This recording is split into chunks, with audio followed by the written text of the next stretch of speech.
সুপ্রিয় দর্শক, স্বাগত জানাচ্ছি সম্পাদকীয়তে। আমি খান মোহাম্মদ রুমেল। আমাদের আজকের বিষয় শোক নয়, বিচার চাই। আর এ নিয়ে আলোচনার জন্য আমাদের স্টুডিওতে উপস্থিত আছেন শ্যামল দত্ত, সম্পাদক দৈনিক ভোরের কাগজ, আছেন অ্যাডভোকেট এলিনা খান, প্রধান নির্বাহী বাংলাদেশ হিউম্যান রাইটস ফাউন্ডেশন, এবং আমরা আশা করছি অল্প কিছু সময়ের মধ্যে আমাদের সঙ্গে যোগ দেবেন কাজী রিয়াজুল হক, চেয়ারম্যান জাতীয় মানবাধিকার কমিশন। এছাড়াও ফেনী থেকে আমাদের সঙ্গে যুক্ত হয়েছেন মোহাম্মদ আবুল কাশেম, প্রভাষক, সোনাগাজী ইসলামিয়া ফাজিল ডিগ্রি মাদ্রাসা। দর্শক, আপনারা টেলিফোনে সরাসরি অংশ নিতে পারবেন, এজন্য টেলিভিশনের পর্দায় দেওয়া নম্বরে ফোন করতে হবে। এছাড়া ফেসবুক অথবা SMS এর মাধ্যমে আপনাদের মন্তব্য পাঠাতে পারেন। আলোচনা শুরুর আগে দেখে নেব এখনকার প্রধান শিরোনামগুলো। ফেনীর সোনাগাজীতে নুসরাতের জানাজায় হাজারো মানুষের ঢল, বাবাই পড়ালেন নামাজ, স্বজনদের হাহাকারে হৃদয় বিদারক পরিবেশ।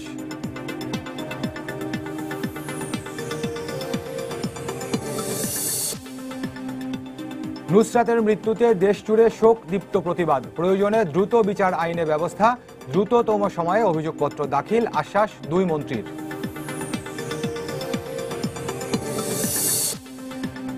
পহেলা বৈশাখের প্রতিটি বড় অনুষ্ঠান স্থলে থাকবে পুলিশ, মুখোশ না পড়তে ও সন্ধ্যা 6টার মধ্যে অনুষ্ঠান শেষ করতে আবারও নির্দেশ ডিএমপির।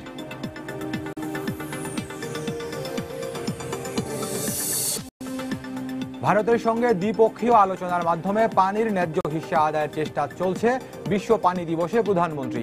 ড্রেজিং এর মাধ্যমে পুরনো নদীপথ উদ্ধারের নির্দেশ। এবং পশ্চিমবঙ্গের 2টি সহ 91 আসনের লোকসভা নির্বাচনের প্রথম দফার ভোট গ্রহণ সম্পন্ন, কারচুপির পাল্টাপাল্টি অভিযোগ তৃণমূল ও বিজেপির।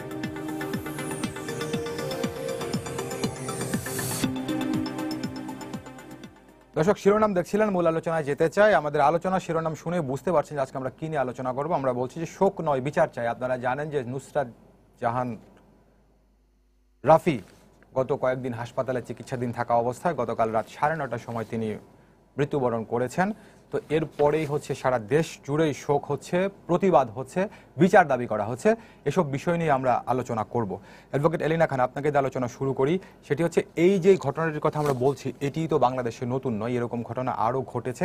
আজকে আমরা দেখেছি একজন আইনজীবী বিষয়টি হাইকোর্টের নজরে এনেছেন। তা হাইকোর্ট যে বিষয়টিতে মন্তব্য করেছে, মৌখিকভাবে নজরে এনেছিলেন। হাইকোর্ট বলেছেন যে তদন্তে কোনো বৈপরীত্য দেখলে আমরা হস্তক্ষেপ করব। আরেকটি বিষয় হাইকোর্ট তাগিদ দিয়েছেন, সেটি বলেছেন যে সাগর রুনি দম্পতি, সাংবাদিক সাগর রুনি দম্পতি, চট্টগ্রামের মিতু, কুমিল্লার তনু, এদের মতো যেন এই নুসরাতের মামলাটি হারিয়ে না যায়, এই তাগিদটি দিয়েছেন। তার মানে হচ্ছে কি, এই যে বিষয়গুলো হারিয়ে গেছে আমাদের, সেই নজির কিন্তু আমাদের সামনে রয়েছে। সেটার থেকে আমরা শঙ্কিত। কারণ হচ্ছে যে যে বিষয়, যে নামগুলো আমাদের সামনে আসছে, এই ঘটনাগুলো ঠিক এরকমই চাঞ্চল্য সৃষ্টি করেছিল। এখানে এসে আমরা কথা বলেছি, এদের বিচার আমরা চেয়েছি, এবং শুধু যে মানসিকতা নিয়ে আমরা এখানে এসে হাজির হয়েছিলাম যে আমরা অবশ্যই মনে করি যে রাষ্ট্র এই বিচারটা নিশ্চিত করবে, যে অবশ্যই সেক্ষেত্রে আমাদের পুলিশ বাহিনী অর্থাৎ আইন প্রয়োগের সংস্থার কিন্তু অনেক সাফল্য আছে, যে সাফল্যতে আসামি ধরা পড়বে না, এটা আমাদের কাছে খুব একটা গ্রহণযোগ্য মনে হয় না। হয় আসামিকে ধরতে চাচ্ছে না, অথবা আসামিকে সরিয়ে দেওয়ার জন্য একটা পরিকল্পনা এটা। কারণ যে দেশের জঙ্গি দমন হয় এত বড় একটা ইয়েতে, যে দেশের অন্যান্য সাফল্য হচ্ছে, সে দেশে এই মাত্র কয়েকটা ঘটনার কোনো আসামি ধরা পড়বে না, এটা আমাদের কাছে বিশ্বাসযোগ্য না। সেই কারণে আজকে আমাদের নুসরাতের যে ঘটনা ঘটেছে, সেইখান ওই আশঙ্কা থেকে আজকে হাইকোর্টের এই নির্দেশনা। আমি এখন যেটা বলতে চাই যে নুসরাতের যে ঘটনা ঘটেছে, আজকে একটা ভাইরাল হয়েছে যে যেদিন তাকে সেক্সুয়াল হ্যারাসমেন্ট করেছে, সে যখন থানায় গেছিল, সেই থানাতে দেখেন এক ধরনের মানে এক ধরনের অশ্লীলতার সম্মুখীন হচ্ছে, যেটা সম্পূর্ণ বেআইনি ছিল। কারণ যে ভুক্তভোগী যাবে তার কোনো ছবি আমরা ভিডিওটিতে দেখছিলাম যে মামলার যে পুলিশ সদস্য সেই নুসরাতের বক্তব্য শুনছেন, তিনি বলছেন যে তুমি মুখ থেকে হাত ছড়াও, এবং তুমি নানান ধরনের আপত্তিকর মন্তব্য সেখানে ছিল। একজন পুলিশ সদস্য একজন ভুক্তভোগীকে সেই বিষয়টি করতে পারেন কিনা, দুটি দিকে আপনি বলবেন। এক হচ্ছে যদি তার মানবাধিকারের দিক থেকে যদি বলেন, এবং আইনের দিক থেকে। আইন তো মানবাধিকারকেই রক্ষা করে থাকে, আইনের দিক থেকে কখনোই কোনো রকম পারে না এটা করার জন্য। সে একটা ব্যাড ইন্টারনেশন নিয়ে কাজটা করেছে।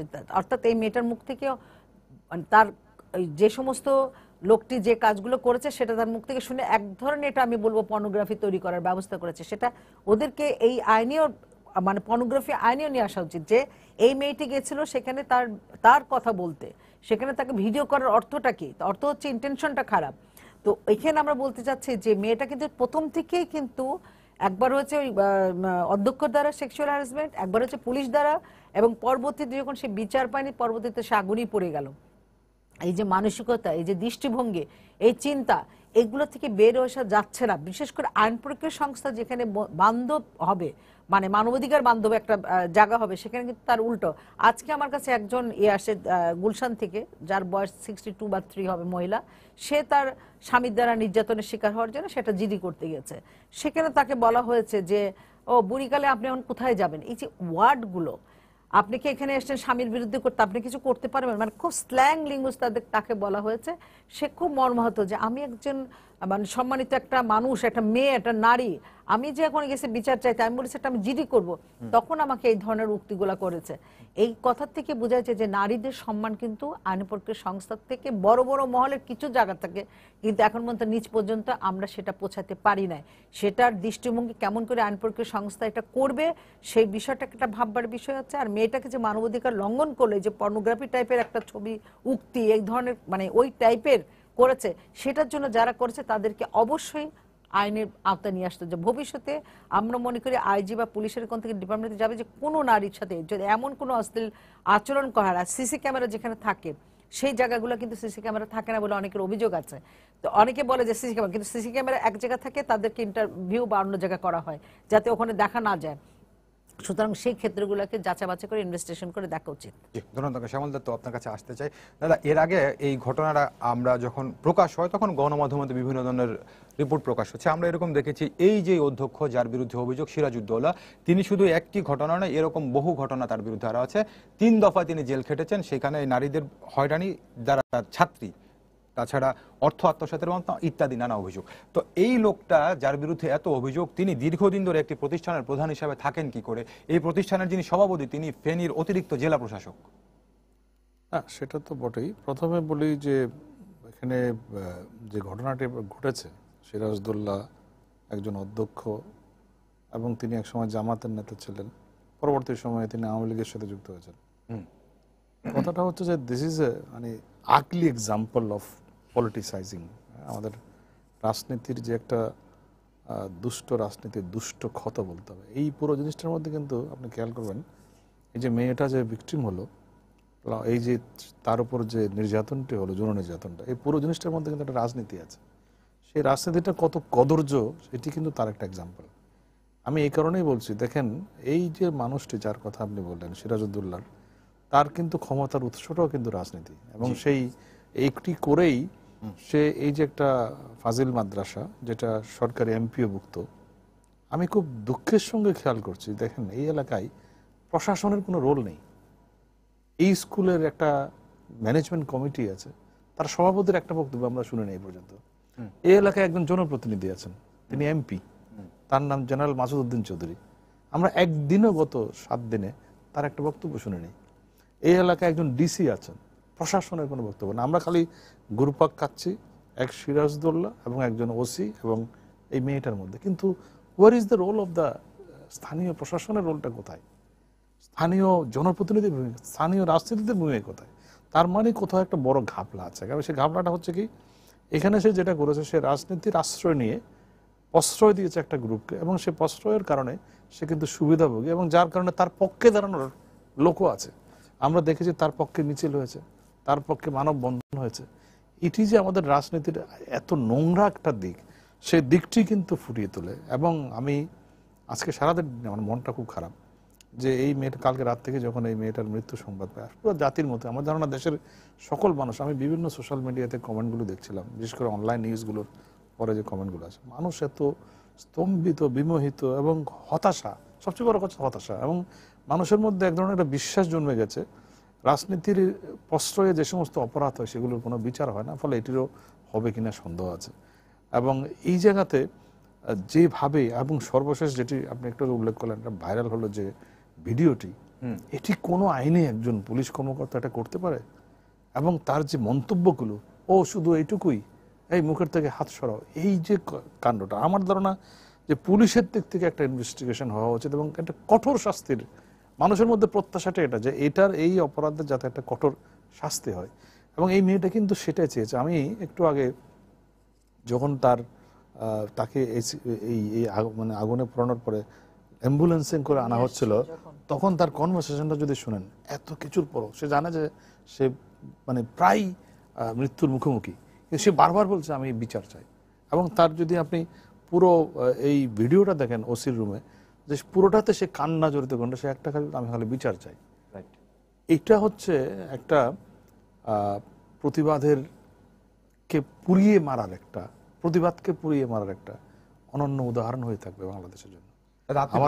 আমার দুঃখ লাগছে এটাই যে এটা হতে হলো এমন একটা জায়গায় যে একটা 18 বছরের নিষ্পাপ মেয়েকে জীবন দিয়ে তার প্রমাণ করতে হলো সে প্রতিবাদ করতে জানে। এবং আজকে আমি ছোট আরেকটা ঘটনা বলে আমি শেষ করছি।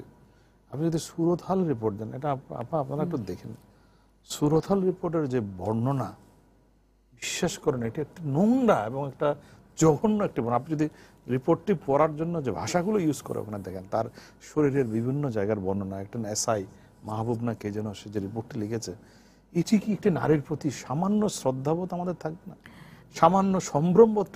দাদা আপনি শ্রদ্ধাবোধ সম্ভ্রমবোধের কথা বলছেন, এই যে সুরতহাল রিপোর্টের যে বর্ণনা, হ্যাঁ, এটা কিন্তু করার কথা হচ্ছে যে একটা আমাদের এতদিন প্রতিবাদ ছিল যে একটা সুরতহাল রিপোর্ট যখন তৈরি করবে তখন একটা মহিলাকে মহিলা এসআই আছে, আমাদের দেশে পুলিশ এখন আছে, অথবা আমাদের আইনেই বলা আছে যদি কোনো মহিলাকে যদি মহিলা করেছে, আমি হয়তো কোন একটা আয়া না কে জানি করেছে, না দাদা আপনি কথা সেটা না, না রিপোর্টটা লিখছেন একজন এসআই, আমি পুরুষ এসআই লিখছে এবং সে লিখছে যে ভাষা যে বর্ণনা, না আমি আপনাকে এটি কোনোদিন হতে পারে। এবং দাদা এখানে আরেকটা বিষয় আপনি যোগ করতে, আপনি যেটাকে বলছিলেন যে ওসি কে প্রত্যাহার করেছে, প্রত্যাহার কি কোনো শাস্তি? শাস্তি না, এটা শাস্তি না। এক আরেকটা বিষয়, কিছু শাস্তি আছে বাংলাদেশে, সেটা হচ্ছে প্রত্যাহার করা, সাসপেন্ড করা, দায়িত্ব থেকে অব্যাহতি দেওয়া, এগুলো হচ্ছে, এগুলোকে শাস্তি যদি বলেন তাহলে তো বাংলাদেশে এই শাস্তির কোনো যে গুরুত্বহীন, সেটা তো আমরা দেখেছি।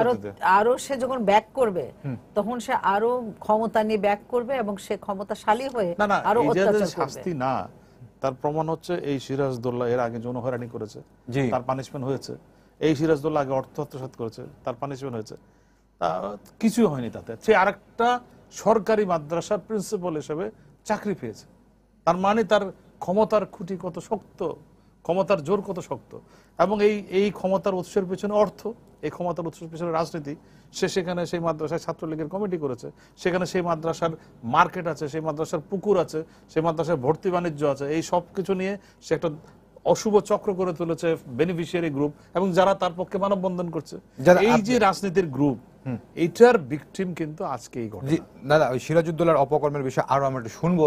ওনার একজন কলিগ আমাদের সঙ্গে আছেন, ফেনীর সোনাগাজী থেকে সেই মাদ্রাসার প্রভাষক মোহাম্মদ আবুল কাশেম। আবুল কাশেম, আপনি কি আমার কথা শুনতে পাচ্ছেন?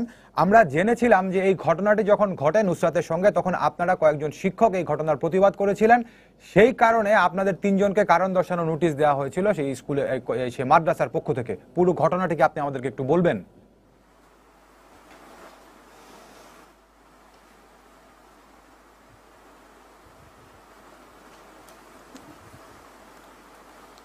এই ঘটনাটা ঘটেছে এখন থেকে গত নভেম্বরে এই ঘটনাটা ঘটেছে, এবং আমরা যারা শিক্ষক প্রতিনিধি ছিলাম মাদ্রাসায় 3 জন, আমি সহ আরও বাকি 2 জন আমাদের বিএসসি স্যার ছিলেন, আমাদের সহকারী শিক্ষক ছিলেন। আমরা 3 জনেই মোটামুটি চেষ্টা করেছি সুষ্ঠু সমাধানের জন্য এবং ওনাকে শোধরানোর জন্য। তো তার ফলশ্রুতিতে আমরা উল্টো যেটা আমরা নোটিশ পেয়েছি যে আমাদেরকে কারণ দর্শানো নোটিশ দেওয়া হয়েছিল, তো আমরা জবাবও দিয়েছি। উনি প্রপার ওয়েতে করে নাই, আমাদেরকে যে নোটিশ করেছেন বা কারণ দর্শানো নোটিশ দিয়েছেন সেটা সভাপতি, কমিটির সভাপতি অর্থাৎ আমাদের এডিএম স্যার তিনি জানেন না, অর্থাৎ সেখানেও তিনি শুভঙ্করের ফাঁকি আমাদেরকে জোরপূর্বক একটা ধমক দিয়ে এই কাজটা করেছিলেন। আমরা আইনি সহায়তা নিয়েছি, উকিলের পরামর্শ নিয়েছি। পরবর্তীতে এই বিষয়গুলো তিনি বিভিন্ন পক্ষকে বুঝিয়ে আমাদের থেকে এটা বা আমাদেরকে ম্যানেজ করার জন্য চেষ্টা করেছেন, এবং ইন ফিউচার তিনি এ ধরনের আর করবেন না বলে মানে তাদেরকে আশ্বস্ত করেছেন, এবং আমাদেরকে বলেছে এই বিষয়গুলো নিয়ে যে আমরা যেন বাড়াবাড়ি না করি। আপনাদেরকে যখন তিনি হ্যাস্তন্যস্ত করেন এই কারণে, তখন এই মাদ্রাসার যিনি পরিচালনা পর্ষদ যেটি রয়েছে, এই পরিচালনা পর্ষদের যিনি সভাপতি কিংবা অন্যান্য যারা আছেন, তারা কি আপনাদেরকে কোনো সাহায্য সহযোগিতা করেছেন, কিংবা আপনারা যে অভিযোগটি তার বিরুদ্ধে উঠেছিল সেই অভিযোগের ব্যাপারে তার বিরুদ্ধে কি কোনো ব্যবস্থা নিয়েছিল সেই পরিচালনা পর্ষদ?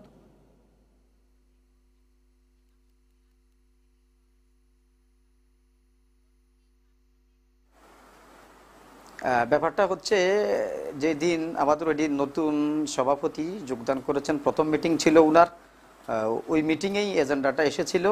তো সঙ্গত কারণে আমাদের মাদ্রাসা সভাপতি হচ্ছেন এডিএম, যিনি অতিরিক্ত জেলা ম্যাজিস্ট্রেট ফেনী, উনি প্রোগ্রামে আসার সময়, মিটিংয়ে আসার সময় উনার দুইজন গেস্ট নিয়ে এসেছেন যারা ম্যাজিস্ট্রেট ছিলেন। তো তাদের সামনে যখন বিষয়টা আলোচনা করা হয়েছে, তারা বলছেন আপনার বিরুদ্ধে অভিযোগ, আপনি অন্য 3 জন টিচারকে কিভাবে এভাবে শোকজ করতে পারেন, অতএব আপনার বিষয়টা আগে শুরু হওয়া দরকার। এজন্য কমিটি করা হয়েছে, নতুন করে তদন্ত কমিটি করা হয়েছে। তদন্ত কমিটির পরে এরপরে কি হয়েছে সেই রিপোর্টটা আমরা শুনি নাই। পরবর্তীতে আরেকটা মিটিংয়ে আমাদেরকে জাস্ট এই ব্যাপারটা নিয়ে আর যেন বাড়াবাড়ি না করি আমাদেরকে ক্ষান্ত করে দেওয়া হয়েছিল। আপনারা যে ঘটনাটির কথা বলছেন সেটি কি গত বছরের 3রা নভেম্বর যেই নাসরিন নামে একজন শিক্ষার্থীর সঙ্গে যে ঘটনাটি ঘটেছিল সেটির কথা বলছেন?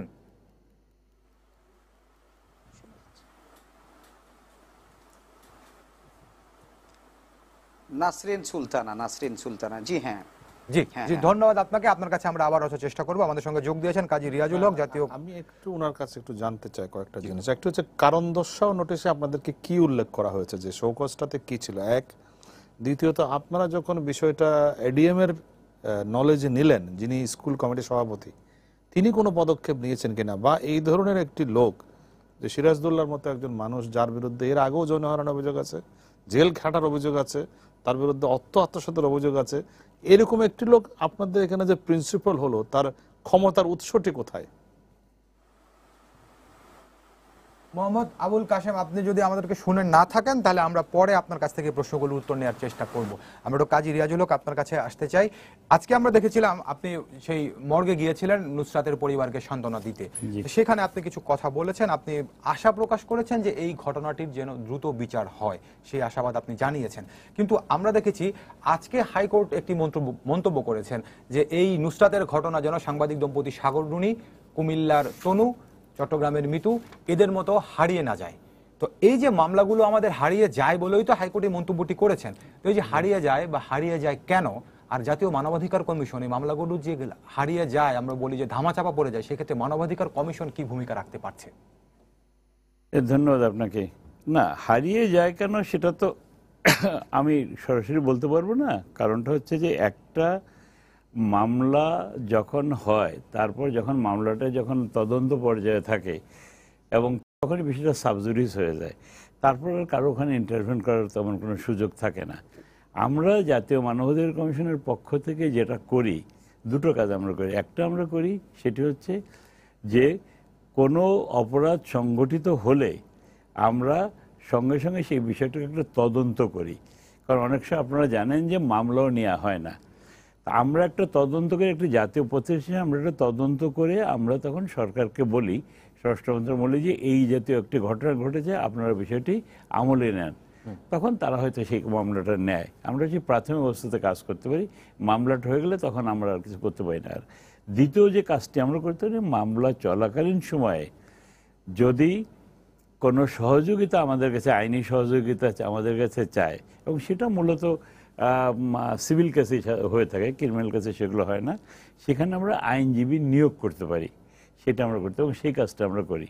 এবং আমরা যে প্রাথমিক যে তদন্তটা আমরা করি, তার উদ্দেশ্যটা হচ্ছে একটাই, যে যখন ওরা চার্জশিটটা দাখিল করবে পুলিশে, তো পুলিশে যে চার্জশিটটা দাখিল করবে, সেই দাখিলের ব্যাপারে হয়তো অনেক সময় দেখা যায় যে বাদীরা সন্তুষ্ট হয় না। কারণ আমাদের এই একটা পুরা ক্রিমিনাল অ্যাডমিনিস্ট্রেশন সিস্টেমের ভিতরে, মানে যেদিন এফআইআর হলো আর যেদিন জাজমেন্টটা হবে, এর ভিতরে যে সময়টা, এই যে একটা বিচারিক প্রক্রিয়ায় দীর্ঘসূত্রিতা, এই দীর্ঘসূত্রিতার মধ্যে অনেকগুলো প্লেয়ার আছে, অনেকগুলো স্টেজ আছে, ধাপ আছে।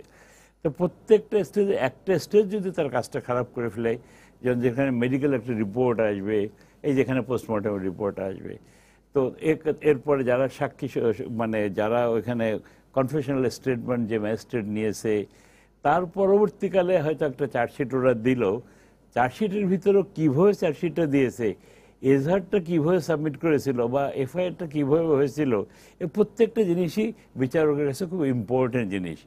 তো সেই বিষয়গুলো এসেছিল কিনা সেগুলো আমাদেরকে দেখা দরকার আছে। এই কারণে অনেক সময় মামলাটা নষ্ট হয়ে যায়, সাক্ষীর উপস্থিত হয় না। এই আরেকটা প্লেয়ার আছে, খুব বড় প্লেয়ার, সেটা হচ্ছে পাবলিক প্রসিকিউটর। ক্রিমিনাল কেসের কথা বলছি।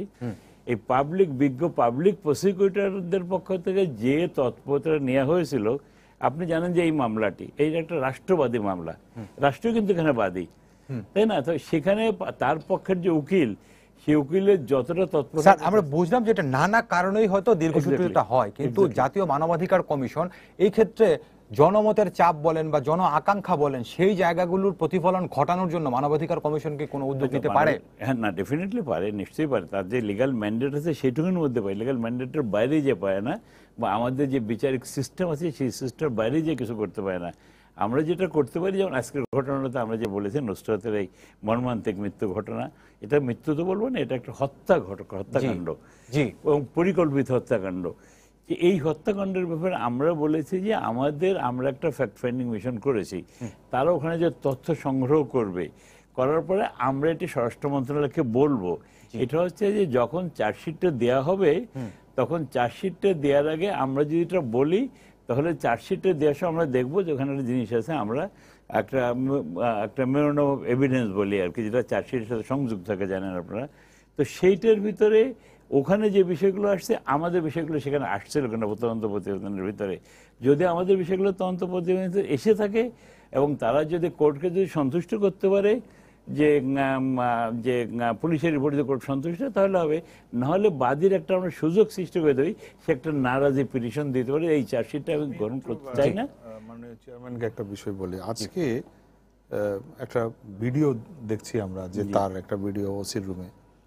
আমি দীর্ঘদিন মানে যেমন আপনার সাথে শিশু অধিকার আইন নিয়ে কাজ করেছি, আমি সেই অভিজ্ঞতার আলোকে যদি বলি, একটা শিশুকে, এই যে 18 বছরের একটা মেয়ে, তাকে একটা পুলিশ অফিসার কিভাবে ডিল করবে, এটা কি কোনো একটা রীতি হতে পারে যে ভিডিও করে তাকে তার মুখ থেকে কনফেশন নেয় এবং তাকে বলা, তুমি ডিটেল বর্ণনা দাও, তোমার কি হয়েছে, মুখ থেকে হাত সরাও, তোমার চেহারাটা পরিষ্কার করো, ও এইটুকু হয়েছে মাত্র, ইত্যাদি ইত্যাদি। এটা কোনো মানবাধিকারের একটা চরম লঙ্ঘন কিনা? স্যার লঙ্ঘন কিনা? একটা বাচ্চাকে নিয়ে আপনি ওসির রুমে পুলিশ কিভাবে ডিল করবে, আমি জানি যে এই নিয়ে আপনি দীর্ঘদিন কাজ করেছেন, কিন্তু এটা কি করে হলো, এটা কি করে সম্ভব হলো? এই দাদার যে প্রশ্নটার সঙ্গে সঙ্গে আরেকটা বিষয় যোগ করতেছে, এটি যেহেতু করেছে পুলিশ, তো থানার ভিতরে করেছে, এটি পুলিশ হেফাজতে থাকার কথা, এটি বা সামাজিক যোগাযোগ মাধ্যমে ছড়িয়ে পড়লো কিভাবে বা ভাইরাল হলো কিভাবে, সেই দায় কি পুলিশের কিনা? হ্যাঁ, না, ঠিকই বলেছেন। এক নম্বর কথা হচ্ছে যে আমাদের যে শিশু, যে মানে বিলো 18, যারা বিলো 18, সেই শিশু, তাদের ক্ষেত্রে বলা আছে, পরিষ্কার করে আইনে বলা আছে যে তাদেরকে, তাদের এই ভিকটিম, সে তো ভিকটিম, তার ভিকটিমের কোনো ছবি কোনো মিডিয়াতে দেখানো যাবে না। তো সে এই যে ভিডিওটা করলো, সেটা তো এটা তো প্রকাশ্যে, মানে টেলিভিশন চ্যানেল না করুক, অন্য চ্যানেলে তো, সামাজিক মাধ্যমের মধ্যে তো সেটা চলে গেল, পুলিশ হেফাজত থেকে কিভাবে আসলো? এটা তো অপরাধ হলো, এটা তো এক নম্বর অপরাধ হলো। দুই নম্বর কথা হচ্ছে যে তাদের কাছে ছিল, তারাই সেটা নিয়ে আসছে, তো এই জবাব তো তারাই দিত। এই যে তিনি এভাবে করতে পারেন কিনা? না, পারেন না। আমার জানা মতে তার করার কোনো এখতিয়ার নেই, এটা তার অপরাধ সংগ্রহ, যেটা করেছে সেটা অপরাধ। ধন্যবাদ। আমি আপনার কাছে আসবো, আমি আপনার সঙ্গে এই প্রসঙ্গে কিছু বলবেন, সঙ্গে আরেকটি প্রশ্ন করতে চাই আপনাকে। সেটা হচ্ছে, এই মামলাতে আমরা দেখেছি যে আসামি যাদেরকে গ্রেফতার করা হয়েছে, গ্রেফতার করা নিয়েও পুলিশের বিভিন্ন ধরনের বক্তব্য। আপনাকে আমি বলি, চট্টগ্রাম রেঞ্জের যিনি ডিআইজি, তিনি ঘটনাস্থল পরিদর্শন করে গণমাধ্যমকে বলেছেন যে এই ঘটনার সঙ্গে জড়িত অভিযোগে শম্পা নামে একটি মেয়েকে গ্রেফতার করা হয়েছে। মামলার যিনি তদন্তকারী কর্মকর্তা, তিনি বলছেন যে শম্পা নামে কোনো মেয়েকে আমরা গ্রেফতার করিনি, 2-3 দিন পার হয়ে গেছে, সবশেষ পপি নামে একজন মেয়েকে তারা আদালতে হাজির করেছে। তো এই যে পুলিশের যিনি তদন্ত করছেন, তিনি এক ধরনের কথা বলছেন, আর রেঞ্জের যিনি ডিআইজি, অর্থাৎ ওই অঞ্চলের যিনি সর্বোচ্চ পুলিশ কর্মকর্তা, তার মানে কিন্তু পুলিশের নিজেদের মধ্যে আসামি গ্রেফতার তদন্ত নিয়ে এক ধরনের সমন্বয়হীনতা আমরা দেখছি। হ্যাঁ, আমি এইটারই উদাহরণটা, দুইটা ঘটনা তুলে ধরলে আপনি বুঝবেন যে পুলিশের ইতিহাস এখন না, আগে ছিল। একটা হচ্ছে ইয়াসমিন হত্যা, একটা হচ্ছে সীমা। এই দুজনের ঘটনার সময় ঠিক পুলিশ একই কাজ করেছিল। যখন ইয়াসমিন হত্যায় অভিযুক্ত কিন্তু পুলিশ। হ্যাঁ, আমি সেটাই বলতে চাই যে ইয়াসমিন এবং সীমার দুইটা ঘটনাই হচ্ছে পুলিশ দ্বারা রেপ হয়ে যাওয়া, পুলিশ দ্বারা তদন্ত, পুলিশ দ্বারা বাদী, এবং পরবর্তীতে সেই সাক্ষীতে প্রমাণ হয়েছে। আমরা হয়তো ইয়াসমিনেরটা আমরা পেয়েছি রেজাল্ট, কিন্তু আমরা সীমারটা পাইনি, কারণ সীমাকে বার্ন করে পুড়াই দেওয়া হয়েছে হিন্দু বলে, এবং সেটা জেলখানার থেকে সে মারা গেছে, যার বিচার এখন পর্যন্ত শেষ হয়নি। আমরা যেটা বলতে চাচ্ছি যে পুলিশের যে সমন্বয়হীনতা, বা পুলিশের যখন একটা ঘটনা ঘটে তখন তারা তৎপর হয়, যারা ওই রেঞ্জের ডিআইজি আছেন, যারাই আছেন, তারা কখনো মনিটরিংটা স্ট্রংলি করে না। এখন একটা যখন তোলপাড় হয়েছে মিডিয়াতে, তখন তারা এসছে, তারা প্রতিদিন যদি রিপোর্টটা তারা সেভাবে কালেক্ট করে, তাহলে কিন্তু এই ঘটনাটা তাদের নজরে অনেক আগে চলে আসার কথা। যে মেয়েটার কথা এইমাত্র শম্পার পপি নিয়ে যে গন্ডগোলটা বাজছে, তাহলে শম্পা কি অ্যারেস্ট হয়েছে? তাহলে শম্পা কোথায়? এখন শম্পার ব্যাপারটা কিন্তু একটা গুরুত্বপূর্ণ প্রশ্ন, যে শম্পা কি এখন হাওয়া হয়ে গেল, না শম্পাকে কি সেভ করা হলো, নাকি মেরে ফেলা হলো? দুটাই কিন্তু আছে, কারণ এমনও হইতে পারে শম্পা গুরুত্বপূর্ণ কোনো সাক্ষী ছিল, যাকে আর তাকে আর সামনে আনা যাচ্ছে না। সিরাজউদ্দৌলার নিকট আত্মীয় সে, হ্যাঁ, তাকে আর নিয়ে আসা হচ্ছে না, কারণ সে হয়তো অনেক কথা ইন্টারোগেশনে বের করে ফেলবে। এখন তাহলে আসছে পপি, আর পপিকে এই যে শম্পা পপির, এইটাও কিন্তু একটা থার্ড ইনভেস্টিগেশন খুব জরুরি। আর যেটা মানবাধিকার থেকে আমরা দীর্ঘ একটা সময় আমরা পার করছি মানবাধিকারে, আমাদের প্রথম কাজটা হয় যে পুলিশের প্যারালাল আমরা কোর্টের মধ্যে, আইনের মধ্যে দিয়ে আমরা কিন্তু কোর্টের দৃষ্টি আকর্ষণ করি একদম সরাসরি। আপনারা জানেন যে আমরা ইয়াসমিনের বলেন, সীমা বলেন, আমরা নিজেরাও কিন্তু, মানে আমরা বলতে আমাদের নারী সংগঠিত নারী গোষ্ঠী, মানে আমি নিজে স্বয়ং যে আপনার তানিয়া যে ছোট শিশুটা যে আপনার পুলিশ কন্ট্রোল রুমে যে রেপ হলো, সেগুলোতে আমরা সরাসরি ইনভলভ হয়েছে, এবং হিউম্যান রাইটসের নাম দিয়ে হয়েছে, যে এখানে এই জিনিসগুলো নাই, এই জায়গাগুলোকে আমরা ইন্টারভিনার হতে চাই অ্যাজ এ লয়ার হিসাবে, আমরা সেটা দেয়। কোর্ট কিন্তু সে কনসিডারেশনটা রাখে। এখন যেটা বলতে চাই যে এই মেয়েটার ঘটনা নিয়ে যে তালবাহানা, যেই মানে সৃষ্টি হচ্ছে, শুরু হয়ে গেছে, সেটার যেটা হাইকোর্ট আজকে যেটা সন্ধিয়ান হয়েছে, যেটা কি ঘটতে যাচ্ছে, সেই জায়গা থেকে আমরা মনে করি এটা যদি সেরকমই হয়, তাহলে বাংলাদেশ মারাত্মক একটা ঝুঁকির মধ্যে থাকবে, বিশেষ করে নারীদের নিরাপত্তার ক্ষেত্রে। এর থেকে হিউম্যান রাইটস ভায়োলেশন আর কিছু হতে পারে না, যেখানে নারীরা নিরাপদ না এবং নিরাপত্তার মধ্যে নাই। সুতরাং এই ক্ষেত্রে আমি বলতে চাই যে হিউম্যান রাইটস যেই করুক না কেন, যেখানেই ব্যত্যয় ঘটবে, সেখানে আইন আর আইনের মধ্যে থেকে সবাই সব কথা বলে, কিন্তু আইন প্রয়োগকারী সংস্থা বা একটা মামলা হয়ে গেছে বলে আমার বক্তব্যটা ওর ভিতরে থাকবে বা ফ্যাক্টস ফাইন্ডিং থাকবে তা না। প্রয়োজন হলে আমি হাইকোর্টে যেতে পারি, ওখানে আমাকে গ্রহণ করছে না, স্বরাষ্ট্র মন্ত্রণালয় আমি দিলাম, স্বরাষ্ট্র মন্ত্রণালয় প্রেজেন্ট থাকতে পারে, কিন্তু সেটা ওখানেই ধামাচাপা চলে যেতে পারে, কারণ স্বরাষ্ট্র মন্ত্রণালয় অনেক ব্যস্ততা থাকে। আপনি যদি সরাসরি ইন্টারভিনার কোর্টের মধ্যে হয়ে যান, তাহলে সেখানে আপনি কোর্টের সবসময় দৃষ্টি আকর্ষণ করতে পারবেন। এই জায়গা থেকে আমাদের অনেক বড় একটা ভূমিকা দরকার আছে। দাদা, আপনি যে প্রশ্ন করেছেন আবুল কাশেমের কাছে, প্রশ্নগুলি আমি আবার করে তাহলে আপনার আলোচনা সুবিধার জন্য। জি প্রভাষক আবুল কাশেম, আপনি আমাদেরকে শুনতে পাচ্ছেন নিশ্চয়ই। আমাদের এখানে অতিথি হিসেবে উপস্থিত আছেন ভোরের কাগজের সম্পাদক শ্যামল দত্ত। তিনি আপনার কাছে কিছু প্রশ্ন করেছিলেন। তিনি জানতে চেয়েছিলেন যে কারণ দর্শাও নোটিশটি আপনাদেরকে মাদ্রাসা থেকে দেওয়া হয়েছিল, সেখানে কি বলা হয়েছিল, এক। আর দ্বিতীয় কথা হচ্ছে, স্কুলে এই মাদ্রাসার যিনি পরিচালনা পরিষদের সভাপতি, তাকে আপনারা জানানোর পরে তিনি কোনো ব্যবস্থা নিয়েছিলেন কিনা, বা তিনি কি বলেছিলেন আপনাদেরকে, বা সিরাজউদ্দৌলা সাহেব এই যে এত অপকর্ম করার পরেও এখানে অধ্যক্ষ হিসেবে মাদ্রাসার আছেন, তার ক্ষমতার উৎস কোথায়?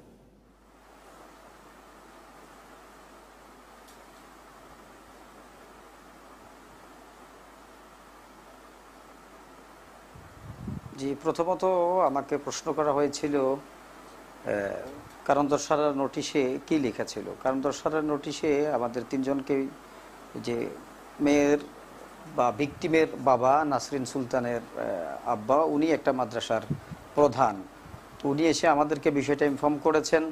আমরা সরাসরি নাসরিন সুলতানের আব্বুকে অধ্যক্ষের কাছে পাঠাই, যে তার সাথে সরাসরি কথা বলে যেন বিষয়টা সুরাহা করেন।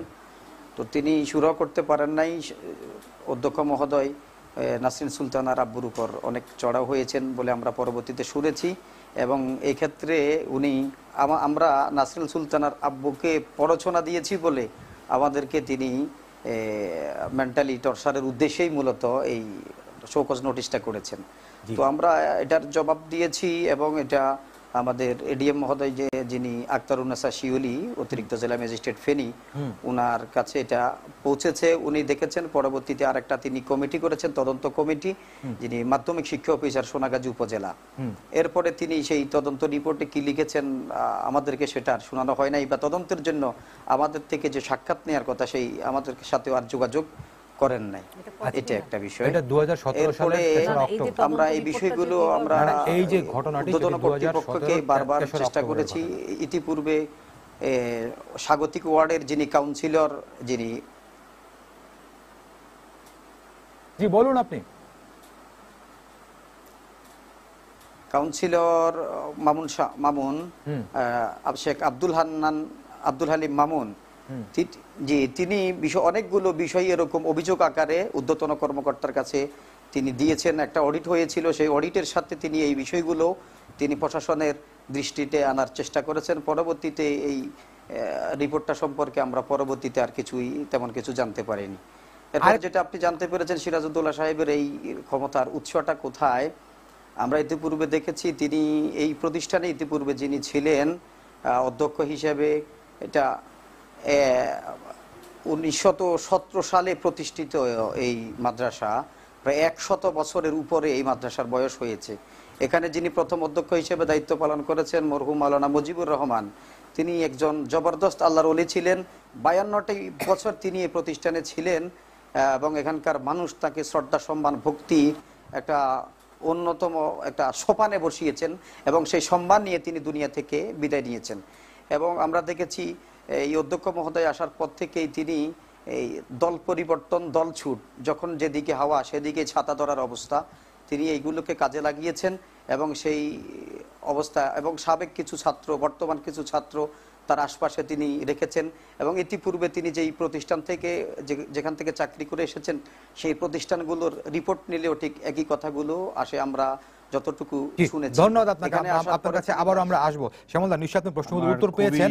সঙ্গে একটি বিষয় শ্যামলদা আমি জানাতে চাই, তিনি যে আব্দুল হালিম মামুনের কথা বলছিলেন, আমরা যতটুকু তথ্য পেয়েছি তিনি হচ্ছেন পরিচালনা পরিষদের সহসভাপতি এবং তিনি এই ঘটনার প্রতিবাদ করেছিলেন। তো তারপরে সিরাজউদ্দৌলা তার ক্ষমতার ব্যবহার করে সেই মামুন সাহেবকে সহসভাপতি পদ থেকে সরিয়ে দিয়েছিলেন। কাসেম সাহেবের বক্তব্য দেখেন যে 100 বছরের পুরনো একটি মাদ্রাসা, অত্যন্ত, তার মানে এটার মর্যাদা সম্পন্ন একটি প্রতিষ্ঠান, সেই প্রতিষ্ঠানে এরকম একটি ঘটনা ঘটছে যেটা আপনি বললেন যে 17 সালের পর্দায়, তার মানে প্রশাসন কোনো অ্যাক্ট করেনি।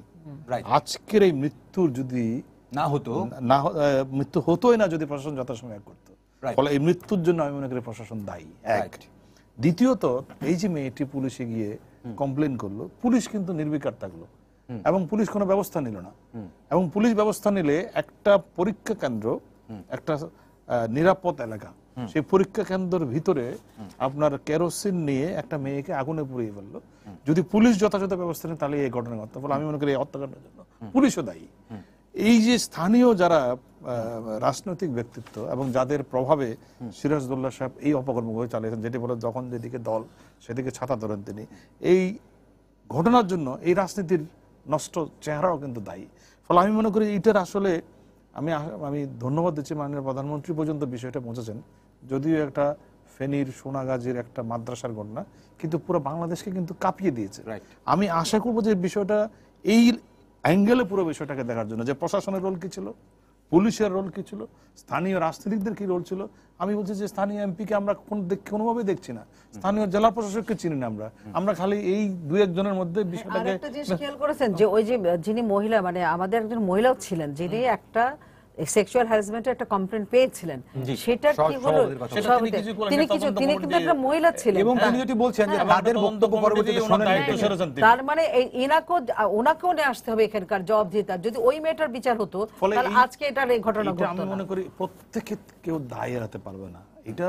এটা হতে পারে সোনাগাজীর একটি মাদ্রাসার ঘটনা, এটা হচ্ছে এমন একটা এক্সাম্পল যে আমাদের এই যে নষ্ট রাজনীতির চক্র আমাদেরকে কোন জায়গায় নিয়ে গেছে, এই মেয়েটি তার মৃত্যু দিয়ে সেটা কিন্তু আমাদেরকে প্রমাণ করলো।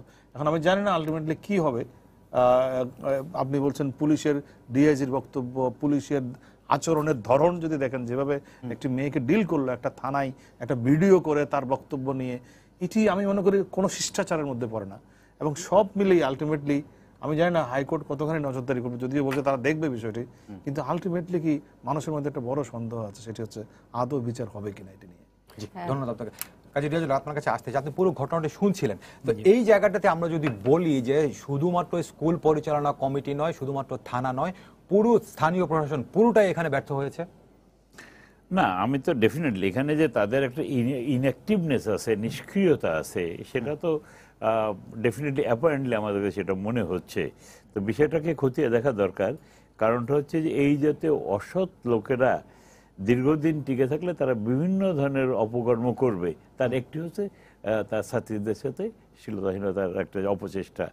তো এটা তো প্রশাসনকে দেখতে হবে এবং এটা খতিয়ে দেখা উচিত এখানে যারা যারা এর জন্য দায়ী তাদের বিরুদ্ধে ব্যবস্থা নিতে হবে। এই কারণে যে কারণে একটা ঘটনা থেকে আমরা গোটা বাংলাদেশের, যেটা শ্যামলবাবু বলেছেন, গোটা বাংলাদেশের একটা চিত্র পেতে পারি।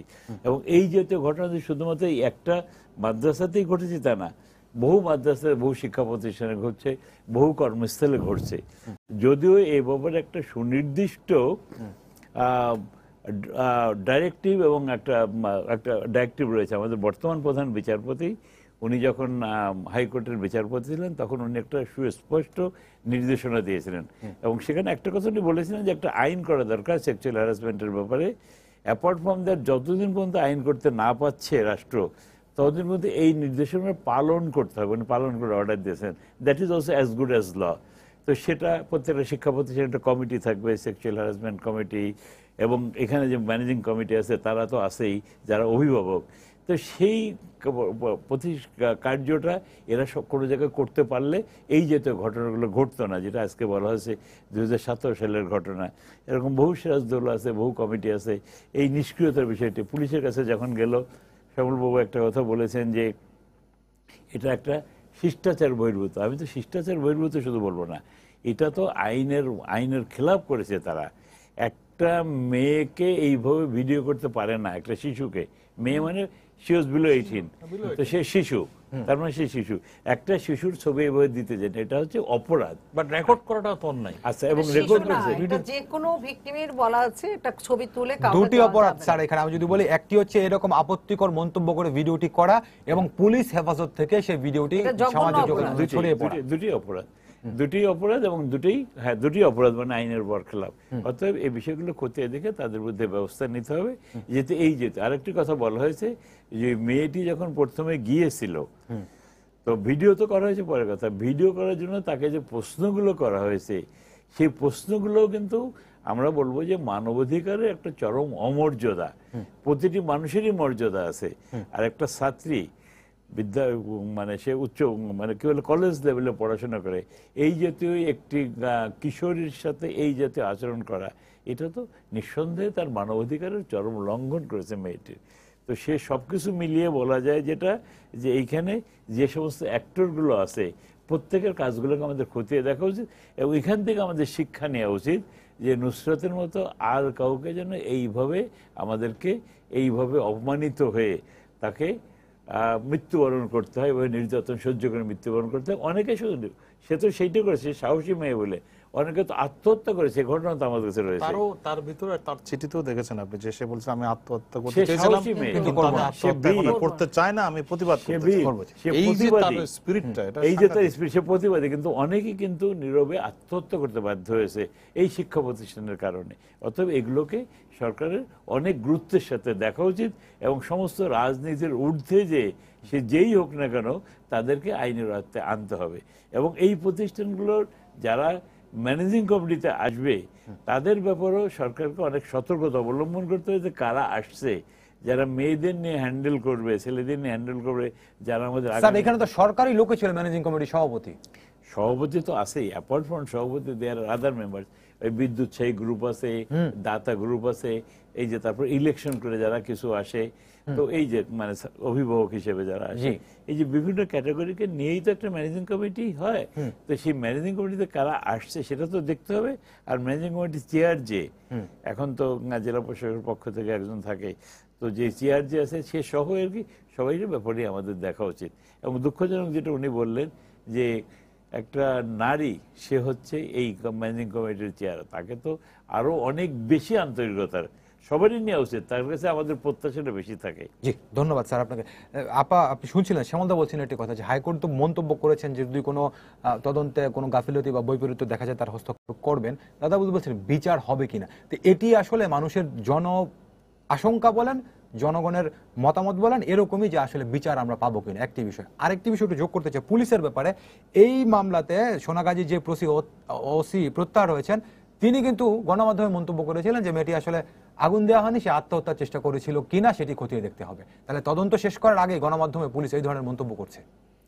এটা আমি বারবার বলছি যে এটা পুলিশের একটা চরিত্র, যতবার ঢাকার চেষ্টা করে কিন্তু বের হয়ে আসে। সেটা সেই ইয়াসমিন থেকে শুরু হয়েছে, সীমার থেকে শুরু হয়েছে, তানিয়ার থেকে শুরু হয়েছে, এর ভিতরে আরো পুলিশের ঘটনা গিয়েছে, তারপরে এখন আবার উন্মোচিত হলো এই নুসরাতের বিষয়টা এসে।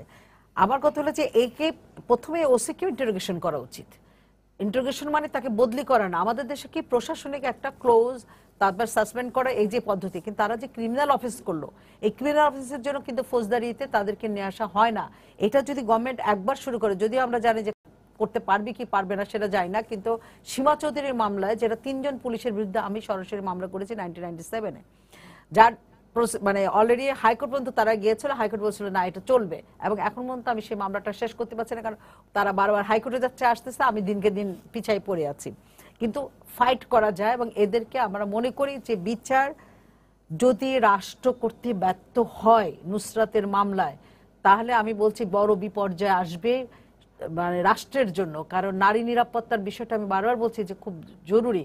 আর হাইকোর্টের যে বিষয়টা, হাইকোর্ট কিন্তু সেক্সুয়াল হ্যারাসমেন্ট যখন জাহাঙ্গীরনগর ইউনিভার্সিটি বিভিন্ন জায়গা হচ্ছিল শিক্ষা প্রতিষ্ঠানে, তখন যে নির্দেশনা আছে সেটা হচ্ছে যে মঞ্জুরি কমিশন দেখবে, সেটা ইউনিভার্সিটির ব্যাপারে, যে তারা একটা কমিটি গঠন করেছে কিনা, সেই কমিটির কথা নামগুলো উল্লেখ করে তারা কিন্তু মঞ্জুরি কমিশনে এটা রিপোর্ট পাঠায়।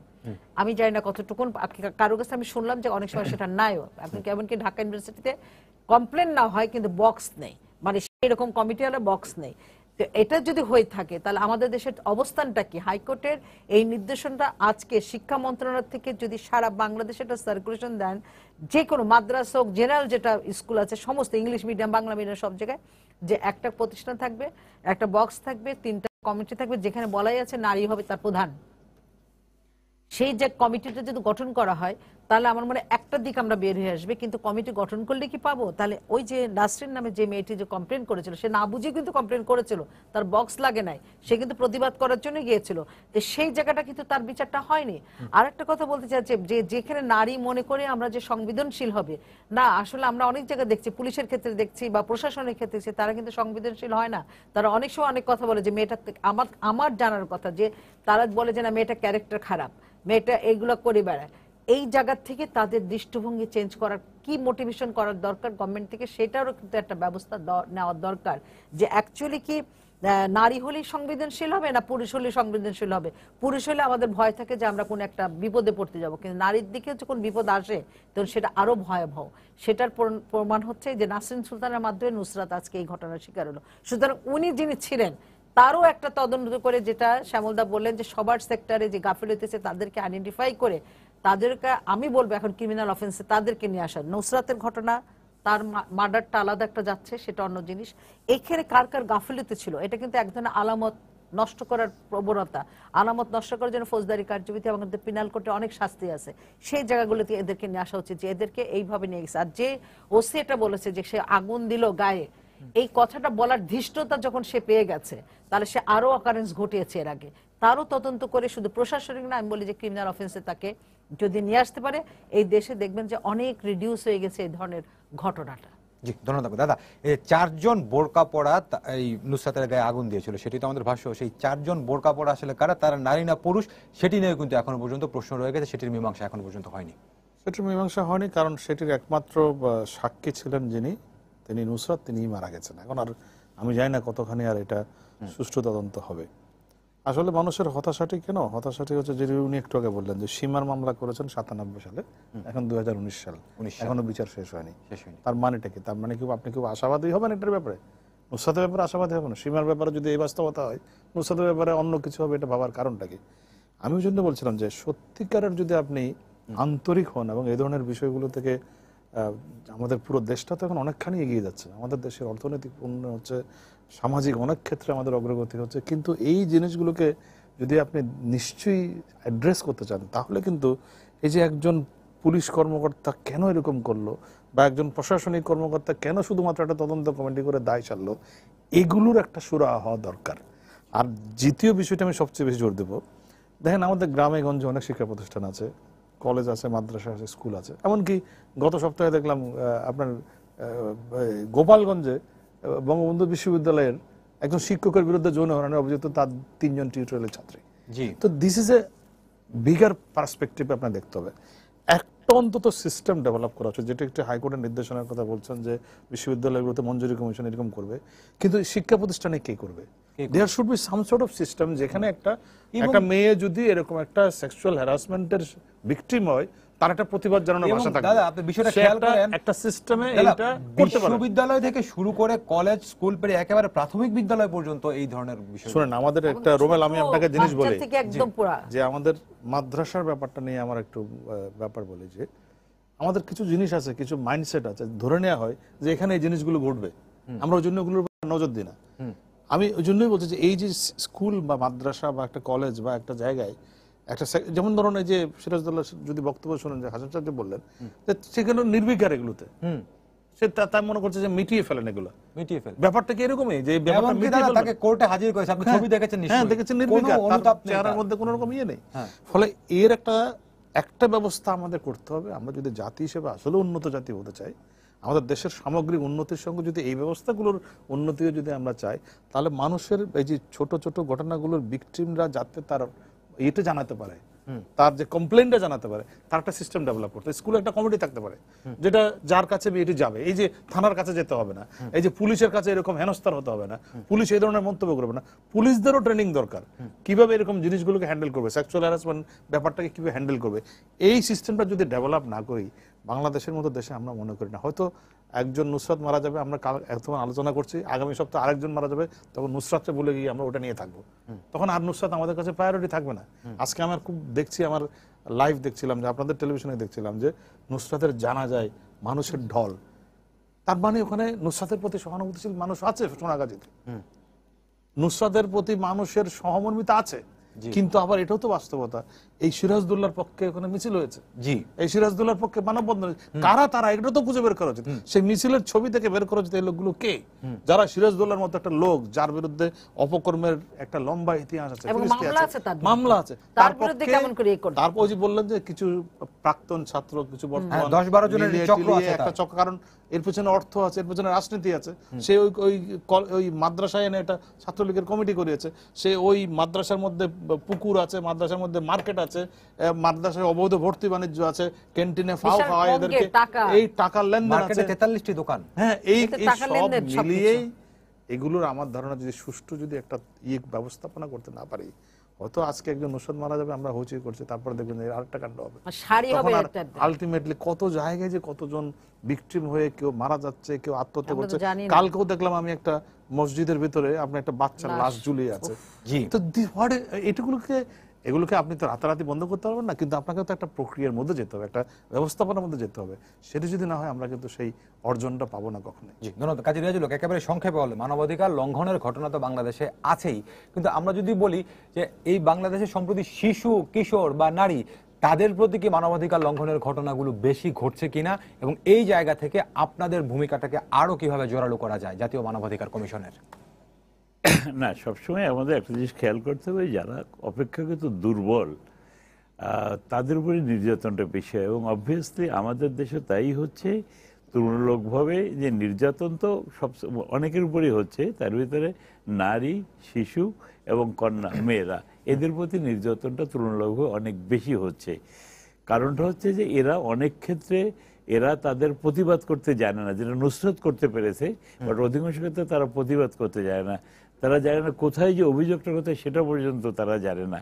তো এই দায়িত্বটা তো রাষ্ট্রের নিতে হবে, রাষ্ট্রীয় কাঠামোতে এই সিস্টেমগুলোকে আনতে হবে, এবং এ ব্যাপারে আমাদের আদালত, উচ্চ আদালতও অনেকগুলো কাজ করেছে। শুধু একটা, যেটা বললেন যে একটা মাত্র জাজমেন্ট না, আরও জাজমেন্ট আছে, শুধু শিক্ষা প্রতিষ্ঠানে না, কর্মস্থলে যে নির্যাতন যাতে নারীদের উপর না হতে পারে কমিটি করা হবে। সেখানে শ্যামলবাবু বলছিলেন যে এখানে আমাদের একটা সিস্টেম থাকে, সিস্টেম একটা আছে, but that system is not functioning করছে না। তার কারণটা হচ্ছে একটা সুবিধাবাদী গোষ্ঠী, তারা ওই অসৎ লোকটাকে, এই সুবিধাবাদী গোষ্ঠীকে নিয়ে তারা বিভিন্ন জায়গায় সময় পার পেয়ে যাচ্ছে।